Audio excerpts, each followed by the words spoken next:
Você pode fazer o formato que você quiser. Um debate só é bom quando os debatedores, como numa luta de boxe, são bons boxeadores.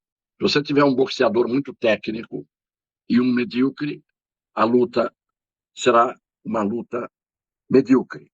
É impossível debater com o Lula em bom nível, e exatamente por quê? Porque o Lula é um debatedor que joga sujo. O que é jogar sujo? Jogar sujo é você inventar o que lhe vem à cabeça ou que puseram na sua cabeça para atingir o seu adversário, não importando se você está mentindo, não importando se você está lançando dados, informações e números absolutamente desprovidos de fonte e de fundamento, e você vai para a demagogia tentando falar de uma forma entre paternal e íntima com os telespectadores, para que os telespectadores se esqueçam de que as pessoas estão ali para dizer coisas a respeito do que fizeram, do que fazem e do que farão. O tempo é livre para cada um falar o que quiser. Então, se o Lula tivesse propostas que quisesse apresentar, falaria sobre elas o programa inteiro. Se não falou, não foi o Bolsonaro que o impediu. Por outro lado, o Bolsonaro apresentou, durante quase toda a programação, apresentou dados, números e informações. Exemplo, o Lula dizia: você não tem constrangimento de ver o desmatamento que você causou na Amazônia? O Bolsonaro pegava um papel e dizia: olha aqui, dados oficiais. Você desmatou no seu governo o dobro do que houve de desmatamento no meu, conforme os dados que dava a fonte. E isso foi assim o programa quase inteiro. Todas as acusações que o Lula fazia ao Bolsonaro de não ter feito nada no seu governo, ele vinha com os dados e os números oficiais. Não apenas mostrando o que ele fez, mas mostrando principalmente o que o outro não fez. E dizia sempre: se você não fez em 8 anos, só do seu governo, o que você acha que vai fazer agora? O que me deixou não indignado, mas inconformado, é o fato de que o que o Lula fala é, como ele já confessou uma vez, um chute atrás do outro. É por isso que o Bolsonaro dizia repetidamente: é mentira, Lula. É mentira, Lula. Você é um mentiroso, Lula. Para o espectador que prestou atenção no que um mostrou e no que o outro não mostrou, ficou claro que o Bolsonaro tinha em que desmentir tudo aquilo que o Lula colocava para acusar o Bolsonaro de fazer mal ou de não fazer. Então ele vinha e mostrava. Enquanto que o Lula não trouxe praticamente um dado para desmentir aquilo que o Bolsonaro mostrou.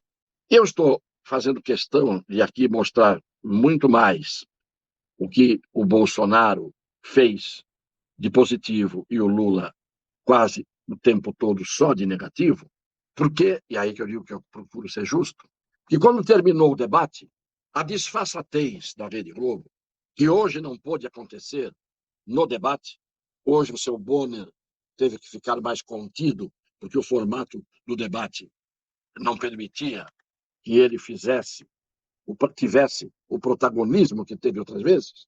Então a Globo hoje teve que ficar na dela. Mas quando terminou, juntaram-se todos num semicírculo, numa meia-lua, lá num cenário preparado, todos os comentaristas, jornalistas, comentaristas, vou dar o nome de alguns, a própria Natuza Neri, a Eliane Cantanhede, a Andréa Sadi, Dona Miriam Leitão, a desvairada, o senhor Merval Pereira, o seu Fernando Gabeira, e eles começaram, e ali eles estavam, após o debate, fazendo um papel que deveria ser um papel isento. Por isso que eu já disse aqui, eu estou puxando mais para o lado positivo do Bolsonaro e mais o lado negativo do Lula, para que a gente possa mostrar que teve um lado positivo do Bolsonaro, que foi, na minha opinião, superior à cama armada para depois do debate, para quem resolve não ir dormir logo depois que termina o debate e fica assistindo ali a Globo News. Eu quis ver exatamente qual era o tom.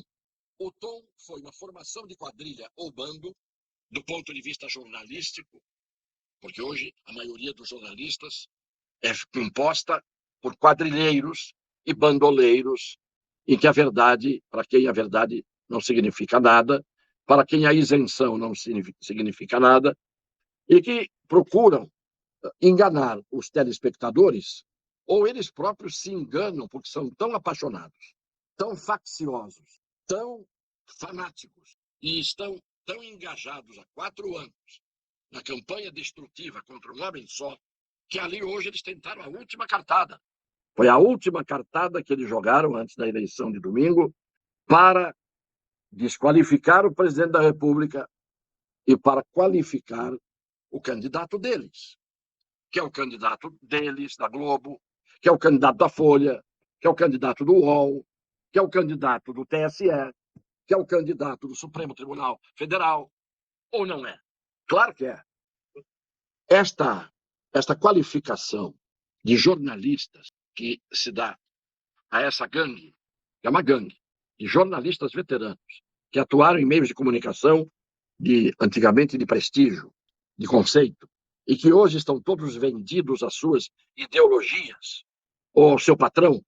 O que acontece é que eles não, em hipótese nenhuma, não estavam nada satisfeitos com o debate, porque imaginavam que esse debate poderia apresentar uma vantagem para o Lula na reta final, que é o último antes da eleição de domingo. Mas é impossível isso acontecer. Por uma razão muito simples, é impossível acontecer, porque se o Bolsonaro fosse um grande debatedor, ficaria dizendo o tempo todo o seguinte: você está perguntando por que que eu só consegui aumentar o salário mínimo no nível da inflação nesse meu período? Só consegui porque fiz o milagre de conseguir. Porque 2 anos de pandemia destruíram o mundo. E eu ainda consegui isso.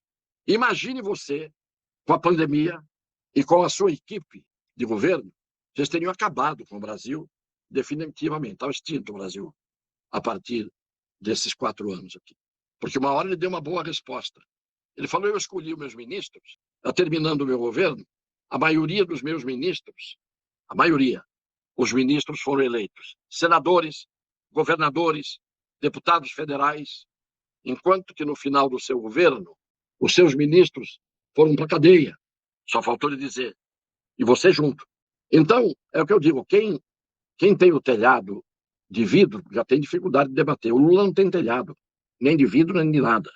Chove dentro direto. Então, fosse o Bolsonaro um grande debatedor, no sentido da retórica, teria liquidado hoje o debate e, consequentemente, provavelmente, definitivamente, as eleições.